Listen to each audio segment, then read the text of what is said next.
Hi ಎಲ್ರಿಗೂ, ಇದು ನನ್ನ ಫಸ್ಟ್ ಯೂಟ್ಯೂಬ್ ವಿಡಿಯೋ. ನೀವು ಎಲ್ಲರೂ ಸಪೋರ್ಟ್ ಮಾಡ್ತೀರಾ ಅಂತ ಅಂದ್ಕೊಂಡಿದ್ದೀನಿ. ಸೊ ಇವತ್ತು ನಾನು ಮಾಡೋಕ್ಕೆ ಹೋಗ್ತಿರೋ ಅಂಥ ರೆಸಿಪಿ ಮಾಮ್ಸ್ ಚಾಯ್ಸ್ ಅವರ ಇನ್ಸ್ಟೆಂಟ್ ಫಾಲೂದಾ ಮಿಕ್ಸ್. ನಾನು ತೊಗೊಂಡಿರೋದು ಕೇಸರ್ ಪಿಸ್ತಾ ಫ್ಲೇವರ್. ಅದಕ್ಕೆ ಫಸ್ಟ್ ಮಿಲ್ಕ್ನ ಬಾಯ್ಲ್ ಮಾಡ್ಕೋಬೇಕು. ಅದಾದಮೇಲೆ ಇನ್ಸ್ಟೆಂಟ್ ಫಾಲೂದಾ ಮಿಕ್ಸ್ನ ಬಾಯ್ಲಿಂಗ್ ಮಿಲ್ಕಲ್ಲಿ ಆ್ಯಡ್ ಮಾಡ್ಕೋಬೇಕು. ಕಂಪ್ಲೀಟ್ ಸ್ಯಾಕೆಟ್ನ ಆ್ಯಡ್ ಮಾಡಬೇಕು.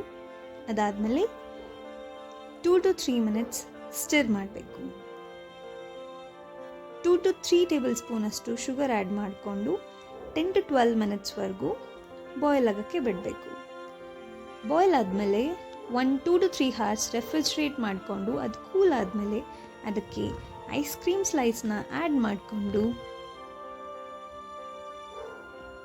ತಂದರೆ ಸಿಕ್ಕಾಪಟ್ಟೆ ಚೆನ್ನಾಗಿರುತ್ತೆ. ನನಗಂತೂ ತುಂಬ ಇಷ್ಟ ಆಯಿತು.